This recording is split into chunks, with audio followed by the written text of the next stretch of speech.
Welcome everybody, this is Denny with my YouTube channel, Why Is This True? And joining me today is Marguerite Rigoglioso. And thanks for joining me. Thanks for having me, Denny. And we've done an interview before, and so we're going to do another one because there's developments. And it's a lot more interesting than that word, but I can't think of any other word right now. So, and we're only going to share a portion of those developments here today. Yeah, otherwise it might be hours. It'll get dark. Yeah. So, anyway, thanks. This is very nice. Yeah, I appreciate being here. All right, cool. So you've got a class coming up. I do, yeah.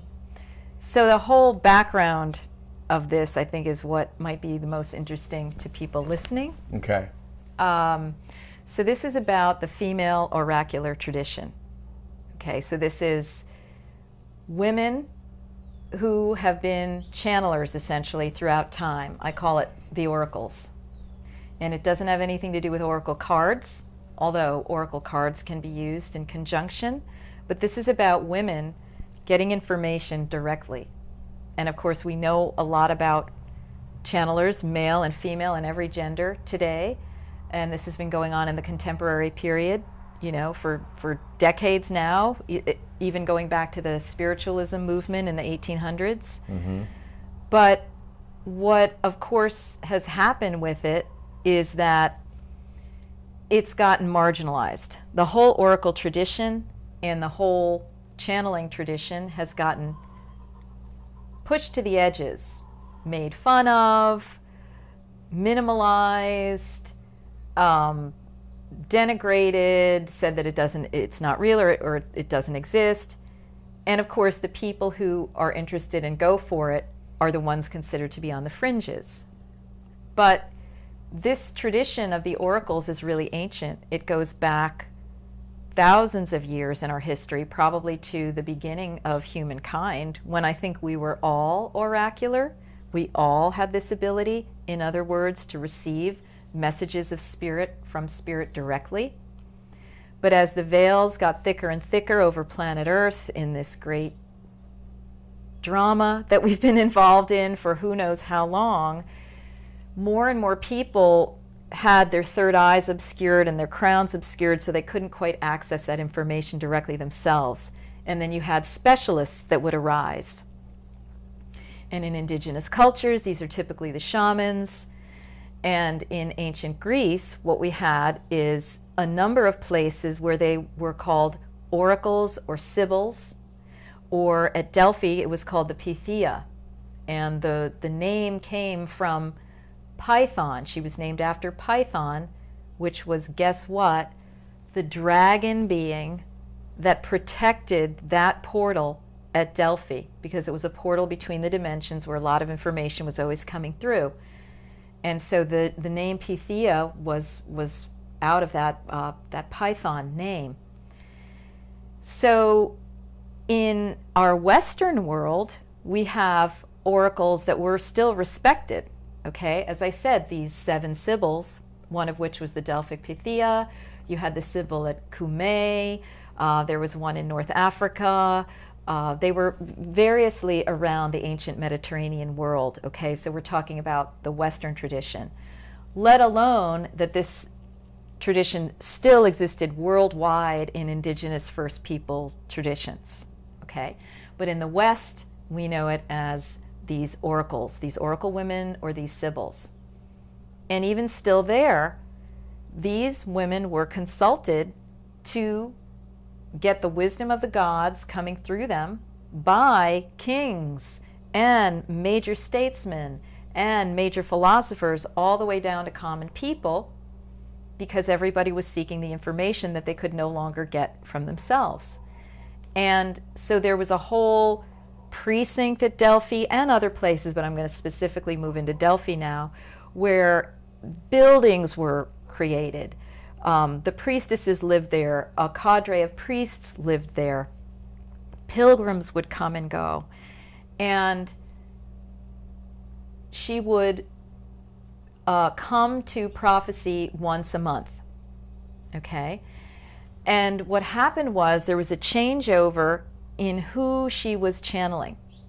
So in this tradition of channeling, it was full body mediumship, okay? And that means that the human consciousness sort of gets out of the way, may be present or not. Some people go totally unconscious. Some people remember or are kind of are in the background watching this whole spectacle go on in their own body, mind, spirit.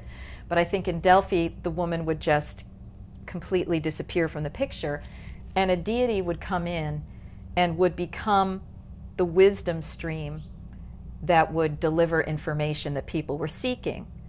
On what?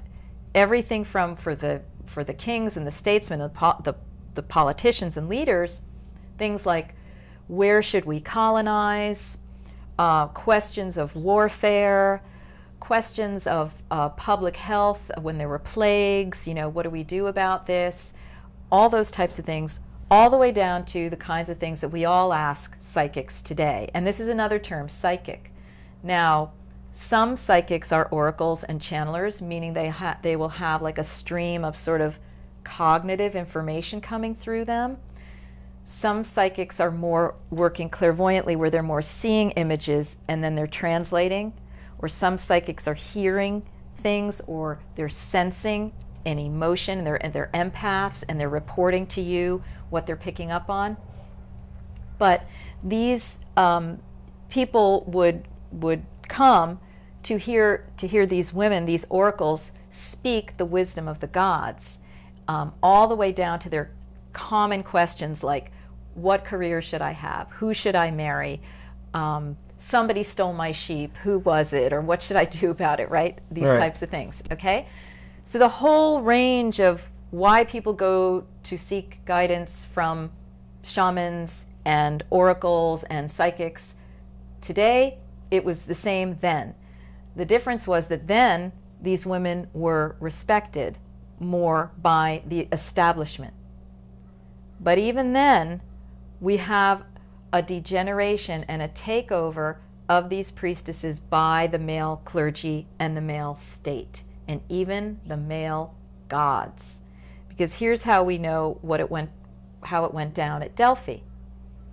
Originally, people found that they could start prophesying if they would inhale a gas that was coming up through the earth. And so the people decided they were going to kind of control this phenomenon, and apparently some people would put themselves in danger. It would be like being on mushrooms or something like that and jumping off cliffs or whatever. So they decided to create women that would be the main prophets here. And so they started cordoning this area off. And the women would do it. First it started as once a year, and then it got so popular that it had to be once a month. In the legends, what we hear is that the women were originally channeling Gaia, Mother Earth. Okay, and this is very interesting esoterically speaking. Right. Because what does it mean to channel Mother Earth, the wisdom of Mother Earth? Well, she's our resident deity. She's our mother. She's a consciousness. She's connected interstellarly to other planets, solar systems, and so forth. And what we're hearing now is just how alive the universe is, teeming with intelligent consciousness life that is both on the planets and the planets themselves. And all the astrology still goes back to that.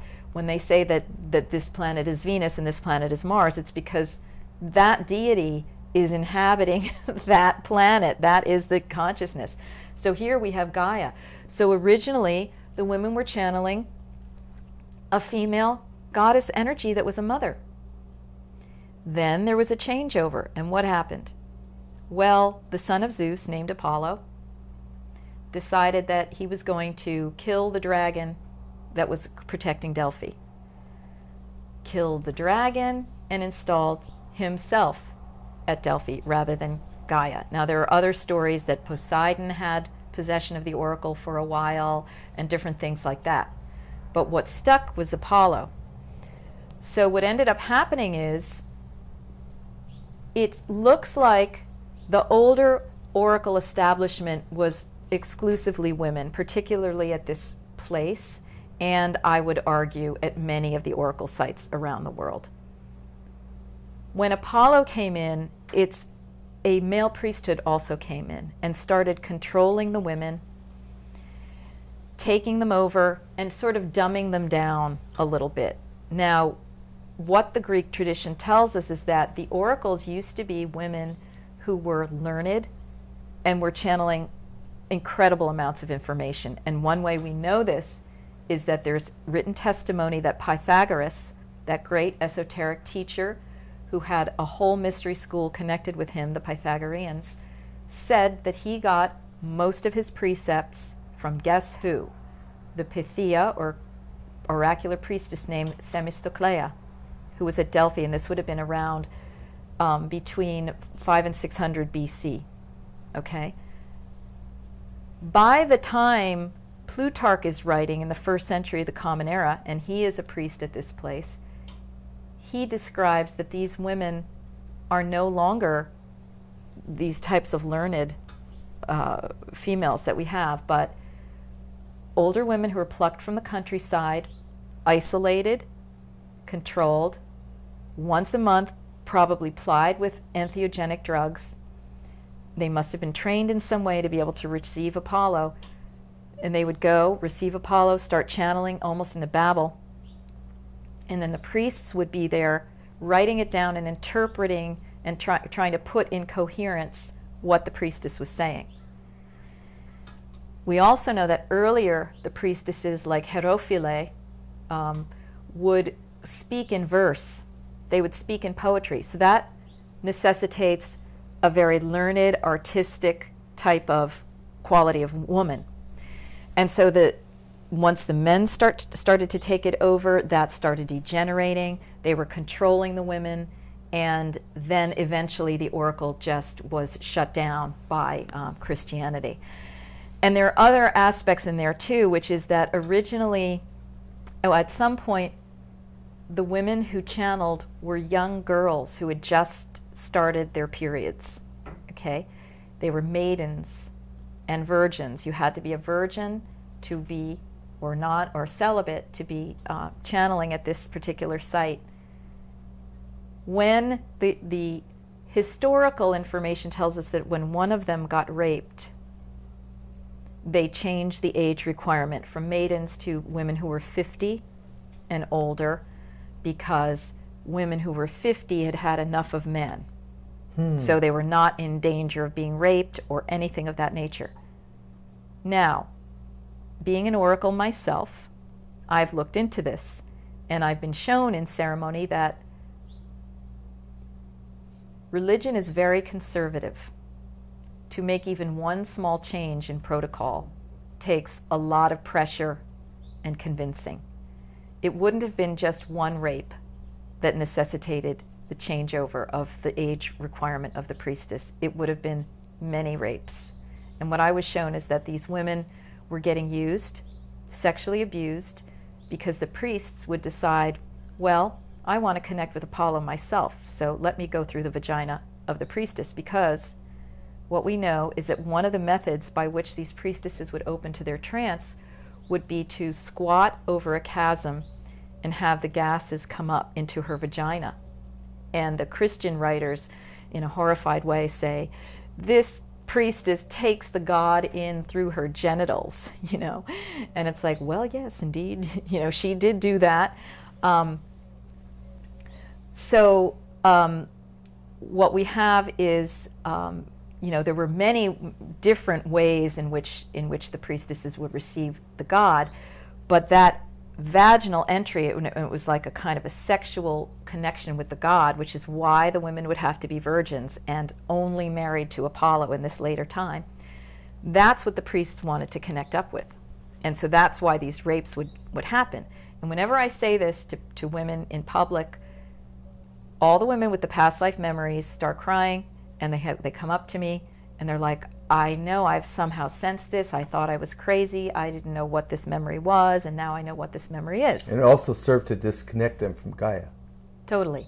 Well, when Apollo killed Python, he severed the relationship between the priestess and Gaia. Right. And he installed himself as the authority, and thereafter it was Apollo that the woman would be going into trance and channeling. Okay? So this, right in the history of the West, we can see the abuses toward the feminine in what was originally a female-oriented and a female-focused wisdom tradition. So that brings us to today, where all throughout the millennia and the hundreds of years, the last few hundreds of years, we've had one form or another of women channeling. In our most recent past 100 years, we're calling them channelers, and we know who some of their names are. Women have been bringing in all sorts of different beings, wisdom from all sorts of different beings, and so forth. My work here with the Seven Sisters Mystery School that I run, and the program that I'm offering, which is called Priestess of the Dove Oracle Training, because the dove totem is connected with this. My aim is to resurrect this practice as something that is honorable, out in the public eye, used for good purposes, is a venerable profession for women that doesn't have to be marginalized or made fun of, and that we can also raise the vibration and the quality of this work as well. Because there's been a lot of talk lately that, gosh, we actually don't know what these channelers are channeling, or who these beings are that they say they're channeling.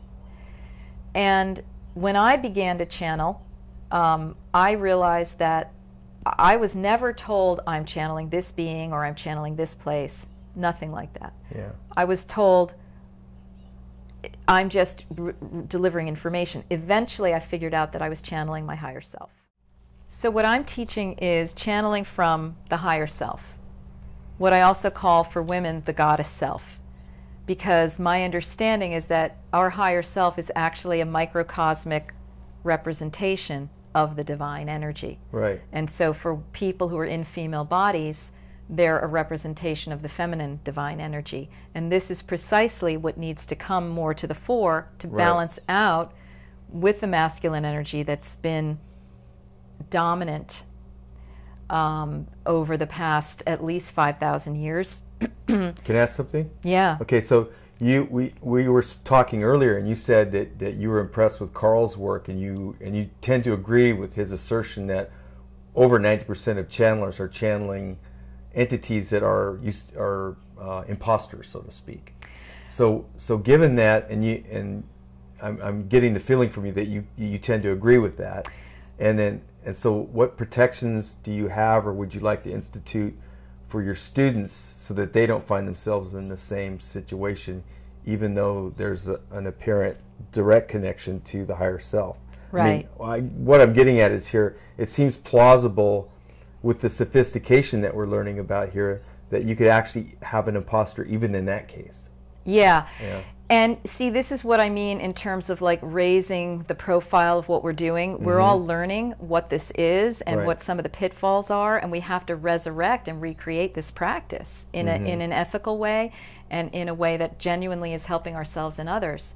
What I would say about what Karl and others are saying is that, first of all, I now understand why I was never drawn to feeling like I was channeling any particular being or being told or seeking that out. I just knew that I would go into an open state and turn the digital on, and a lot of information was coming through.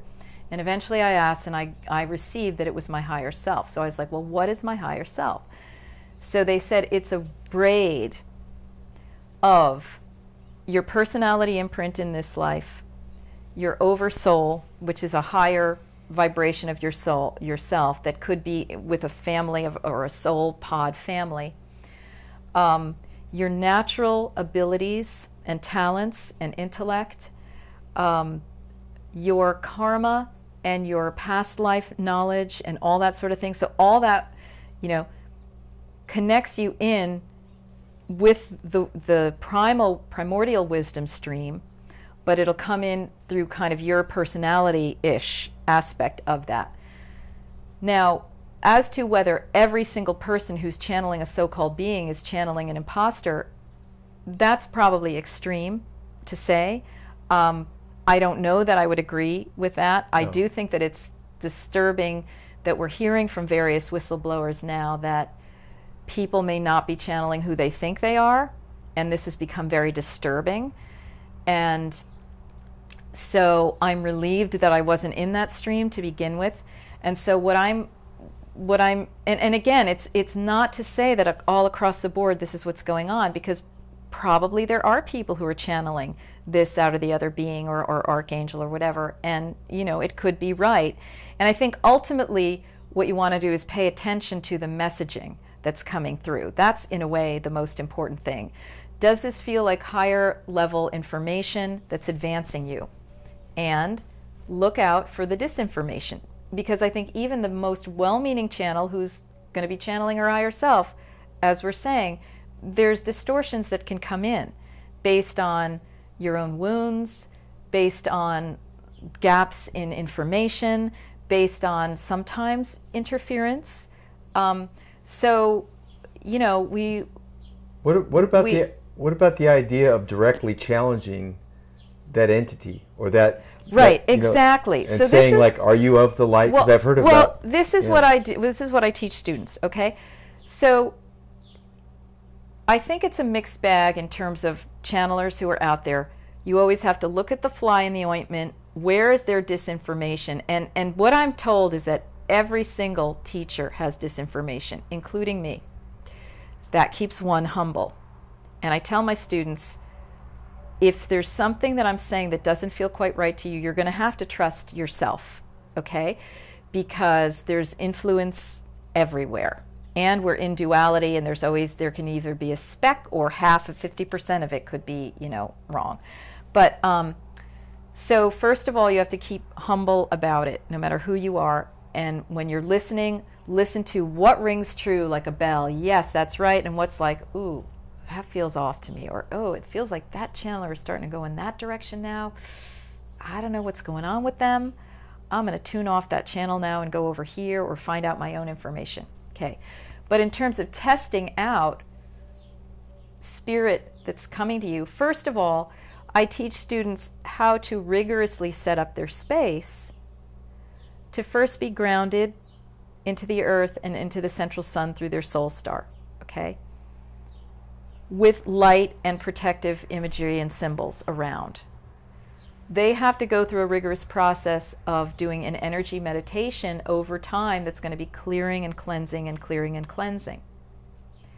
I recommend that everybody who still has wounds has to be doing inner child work or psychotherapy in order to not have that come in as distortional energies for what they're doing.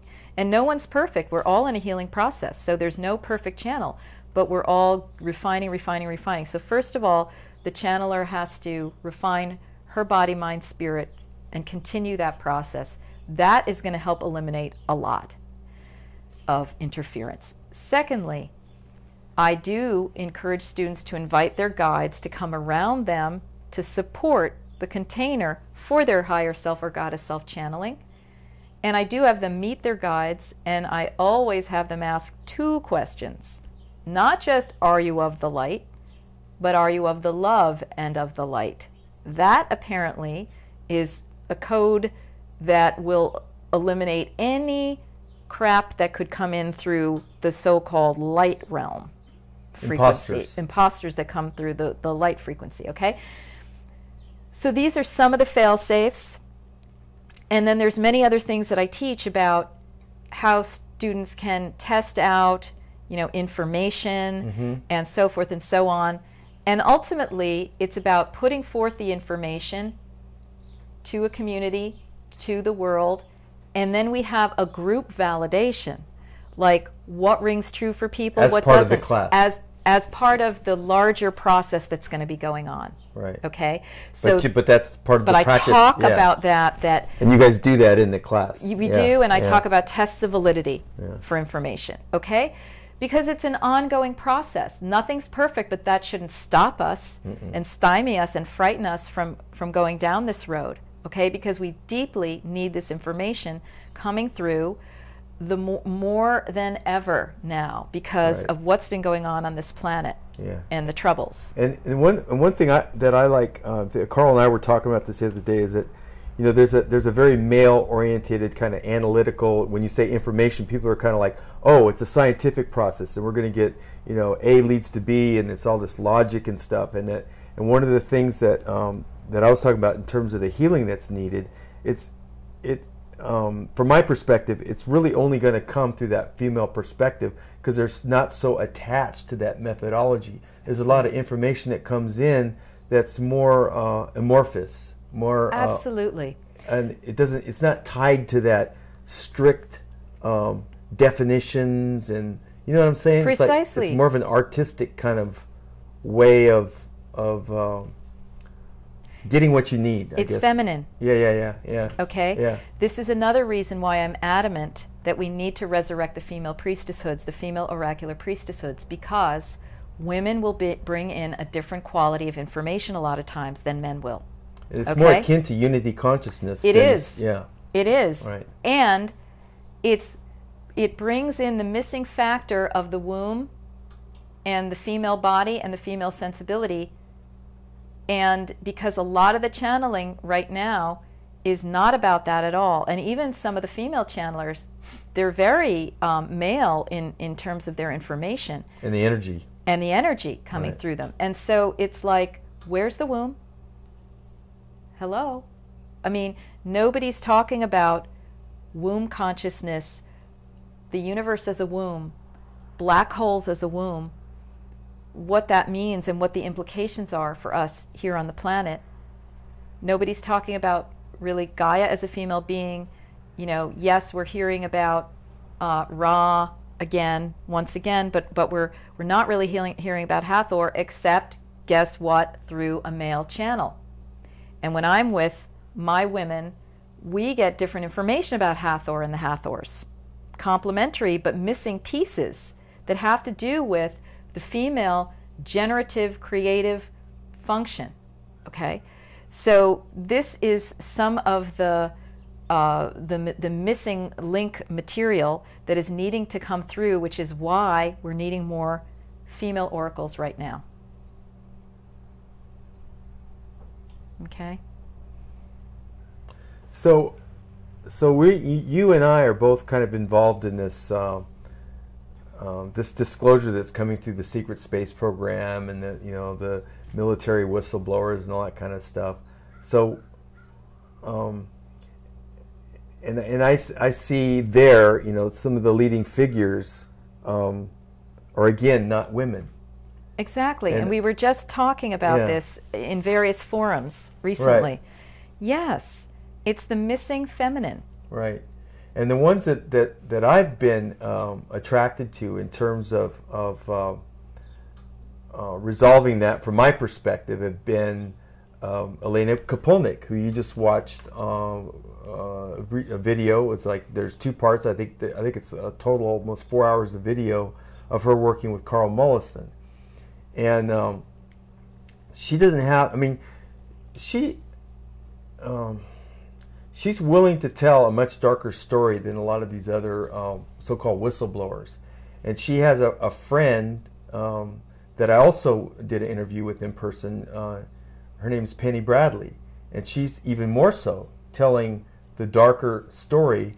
And a couple times now in recent interviews and in a talk that I gave in 5D was talking about the Achilles heel and this dark information that needs to come out for disclosure to be really disclosure.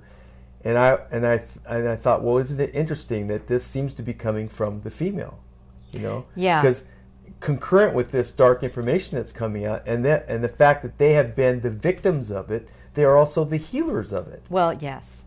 Okay. So a few things here. One, I want to mention that this year, the training that I'm doing is in 2 parts, okay? Because I have an introductory 6-week training that's exclusively online for people to just test their wings with the basic methodology of how to channel in a reliable, consistent, high vibrational way that's also with a sisterhood of priestesses, and it gives you motivation to keep the practice up, because you really do need to keep the practice up. It's like anything. That is a lighter version of it, just to allow people to start getting information for themselves. That's a prerequisite for the training. Then people can make a decision based on that and a conversation with me and their higher self, their goddess self, as to whether they want to go to the 6-month training, which starts in September and runs through February. That is where we're going to, I'm training a cadre of women ninjas, you know, who are able to talk about the dark and the light. Right. Okay, and I've had issues in the past where women get scared off of it because they don't want to deal with the dark. And what we need to do is we need to be able to see dark. How? With neutrality. You know, that's why I teach, I transmit the teachings that I've received from very good psychic training, which is all about how to work with your chakra system so that you're looking at stuff with neutrality. And if anything gets a little stirred up in you or connected to you, you know how to get rid of it. That's how you're able to look at this material and not be affected with it, taken over by it, And at the same time, we're needing to look at, all right, all well and good, that's all exciting and interesting, and we want to go down these dark paths, and how deep does the well go, and how wide is the net? And then we also don't want to get lost in it. Right. It's ultimately about healing. It's ultimately about healing and love. So it's like, all right, let's lift the lids, all the lids on everything that's squirming around in there. And then what do we do with it? You know, because we need to find out, how has this affected us in our lives? How has this affected the world?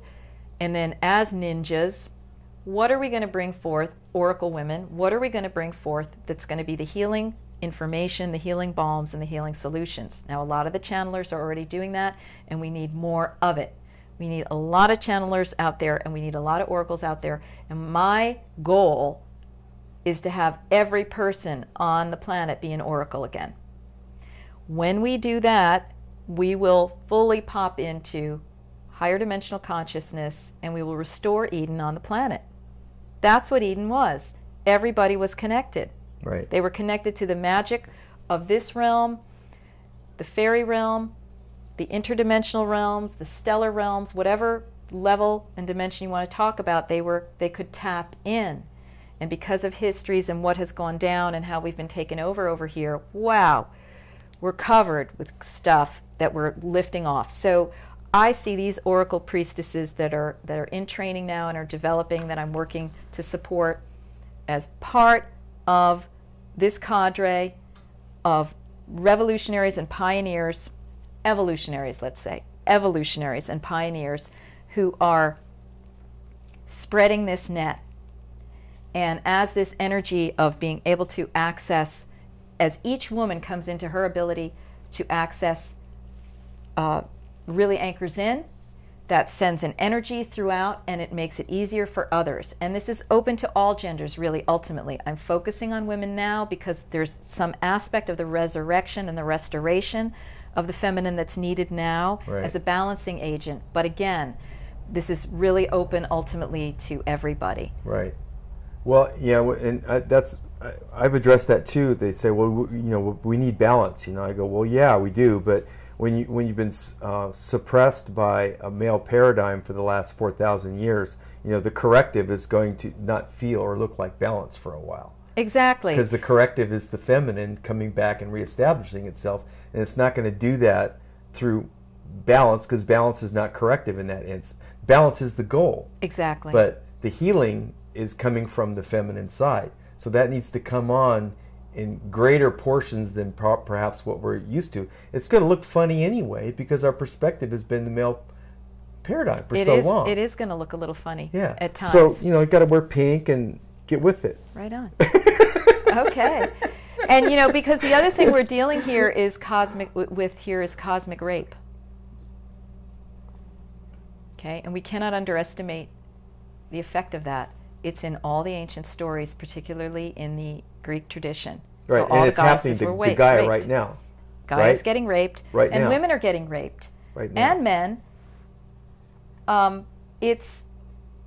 It is another plague that we need the oracle women to come in to give us the remedies for.